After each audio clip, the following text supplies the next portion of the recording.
ایک اور عمل ہے وہ یوں کہ روزانہ 2 نفل پڑھیں۔ پہلی رکعت میں آیت الکرسی 1 بار اور سورۃ اخلاص 15 بار پڑھیں، اور دوسری رکعت میں سورہ بقرہ کا آخری رکوع اور ایک بار اور سورہ اخلاص 15 بار پڑھیں۔ اللہ پاک معاف فرما دیں گے، اور اللہ پاک معافی کرنے کے ذرائع بتاتے ہیں، بخشش کا نظام بتاتے ہیں۔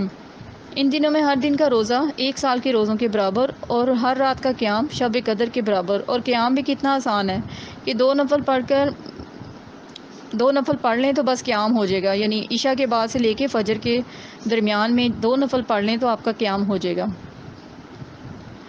عطا بن نبی رباح فرماتے ہیں، غنیۃ الطالبین میں مذکور ہے، حضرت پیران پیر حضرت شیخ عبد القادر جیلانی رحمۃ اللہ علیہ کی کتاب ہے غنیۃ الطالبین، اس میں مذکور ہے کہ عطا بن نبی رباح فرماتے ہیں کہ میں نے سنا حضرت عائشہ صدیقہ رضی اللہ تعالیٰ عنہ فرماتی ہیں، آقا علیہ الصلوۃ والسلام کے زمانے میں ایک شخص گانا سننے کا بڑا دل دادا تھا، لیکن ذی الحجہ کا چاند دیکھتے ہی روزہ رکھ لیتا۔ آقا علیہ الصلوۃ والسلام نے پوچھا، کون سی چیز ہے جس نے تمہیں اس دن روزہ رکھنے پر ابھارا؟ اس نے عرض کیا، یا رسول اللہ صلی اللہ علیہ وآلہ وسلم، یہ دن حج کے ہیں، عبادت کے ہیں، میری خواہش ہے کہ اللہ ان کی دعا میں مجھے بھی شریک فرما دے۔ سبحان اللہ۔ رسول اللہ صلی اللہ علیہ وآلہ وسلم نے ارشاد فرمایا، تم جو روزہ رکھتے ہو تو اس کا ثواب ہر روزے کے عوض 100 غلام آزاد کرنے، قربانی کے لیے حرم میں 100 اونٹ دینے اور جہاد میں 100 گھوڑے دینے کے برابر ہوگا۔ سبحان اللہ۔ اسی طرح 8ویں ذی الحج کا روزہ رکھنے کا ثواب 1000 غلام آزاد کرنے، 1000 اونٹ قربانی کے دینے اور 1000 گھوڑے جہاد میں دینے کے برابر ہوگا۔ 9 ذی الحجہ کا روزہ رکھنے کا ثواب 2000 غلام آزاد کرنے، 2000 اونٹ قربانی کرنے اور 2000 گھوڑے جہاد میں دینے کے برابر ہوگا، اور سال بھر پہلے کے اور سال بھر بعد کے روزے کا ثواب بھی ہوگا۔ سبحان اللہ۔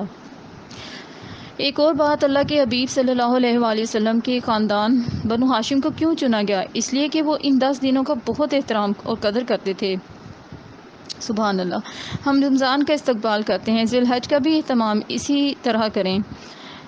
جو ان 10 دنوں کی قدر دانی کرے گا، اللہ تعالیٰ 10 نعمتیں عطا فرماتے ہیں، اور وہ 10 نعمتیں کون سی ہیں؟ نمبر 1، اللہ پاک عمر اور صحت میں برکت عطا فرمائیں گے۔ نمبر 2، اللہ پاک مال میں رزق اور میں برکت عطا فرمائیں گے۔ نمبر 3، اللہ پاک اہل و عیال کی حفاظت فرمائیں گے، بیماریوں سے، حملوں سے، وباؤں سے نجات عطا فرمائیں گے۔ نمبر 4، اللہ پاک گناہوں کا کفارہ فرمائیں گے۔ نمبر 5، اللہ پاک اس شخص کی نیکیوں میں اضافہ کر دیتے ہیں اور گناہوں کو معاف کر دیتے ہیں۔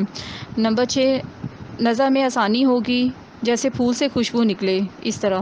نمبر 7، اللہ پاک ظلمت سے روشنی عطا فرمائیں گے۔ اور ظلمت کیسے؟ یعنی ظلمت گمراہیوں میں تھا، خیر کی خبر نہیں تھی، الحاقم التکاثر کی زندگی گزار رہا تھا اور دنیا میں گم تھا، یہ ظلمت ہے۔ اللہ نے توفیق دی، نور کی طرف متوجہ ہوا، خیر کی طرف متوجہ ہوا، انسانیت کی ہمدردی اس کے اندر پیدا ہوئی، غیر مسلموں سے حسن سلوک ہوا، اپنے دشمنوں کے لیے ہدایت طلب کی، صلہ رحمی، یعنی وہ رشتہ دار جو ساری عمر تنگ کرتے رہے اور جنہوں نے برا سلوک کیا، ان کی خیر خواہی چاہنے لگا۔ یہ ہے ظلمت سے نور میں آنے کی نشانی، یہ اللہ پاک عطا فرمائیں گے۔ نمبر 8، نیکیوں کا پلڑا بھاری ہو جائے گا۔ جو ان 10 دنوں کی قدر دانی کرے گا، قیامت کے دن سب چھوڑ جائیں گے، صرف نیکیاں ہی کام آئیں گی۔ ان 10 دنوں کی قدر دانی سے نیکیوں کا پلڑا بھی بھاری ہو جائے گا۔ نمبر 9، اللہ پاک جہنم سے نجات عطا فرمائیں گے۔ اور نمبر 10، جنت کے درجات میں بلندی عطا فرمائیں گے۔ سبحان اللہ۔ یہ 10 نعمتیں ہیں جو اس عشرے کی قدر دانی کرے گا، اس میں نیکی کے کاموں میں بڑھ چڑھ کر حصہ لے گا، برائی سے منع رہے گا، اللہ پاک اسے عطا فرمائیں گے۔ اللہ پاک سے دعا ہے کہ ہمیں ان ایام کی قدر دانی کرنے والا بنائیں اور ان کا احترام کرنے والا بنائیں، اور یعنی جو موقع ملے وہ کریں، اور جو موقع ملے برائی سے بچنے کا وہ کریں۔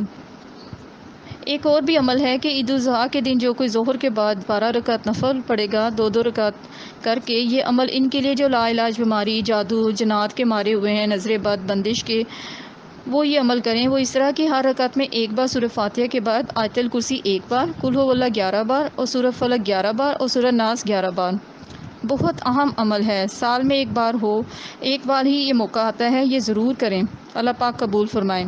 سورۃ الفلق اور سورۃ الناس کو اگر آپ دیکھیں تو سورۃ فلق میں 4 بار شر کا لفظ آیا، یعنی قل اعوذ برب الفلق من شر ما خلق ومن شر غاسق اذا وقب ومن شر النفاثات فی العقد ومن شر حاسد اذا حسد۔ 4 اطراف یعنی دائیں بائیں، سامنے پیچھے، اور اوپر سے رحمت آتی ہے۔ جو پانچواں شر کا لفظ استعمال ہوا وہ آخری سورۃ ناس میں استعمال ہوا ہے، قل اعوذ برب الناس مالک الناس الہ الناس من شر الوسواس الخناس الذی یوسوس فی صدور الناس من الجنۃ والناس۔ اب اس میں ایک مرتبہ شر کا لفظ، یہ شر وہ جو نیچے سے، ٹھیک ہے، چاروں اطراف کے شر کور ہو جاتے ہیں سورۃ الفلق سے، اور نیچے کے شر کور ہو جاتے ہیں سورۃ الناس سے، اور اوپر سے رحمتوں کا نزول ہوتا ہے۔ اللہ پاک سے دعا ہے کہ ہم سب کو ان اعمال پر عمل کرنے کی توفیق عطا فرمائے، اور زیادہ سے زیادہ نیکیاں کرنے کی توفیق عطا فرمائے، اور ہمیں ان کی برکتوں سے اللہ پاک ہمیں بھی حصہ دار بنائے۔ آمین بجاہ سید المرسلین خاتم النبیین محمد مصطفیٰ صلی اللہ علیہ وآلہ وسلم۔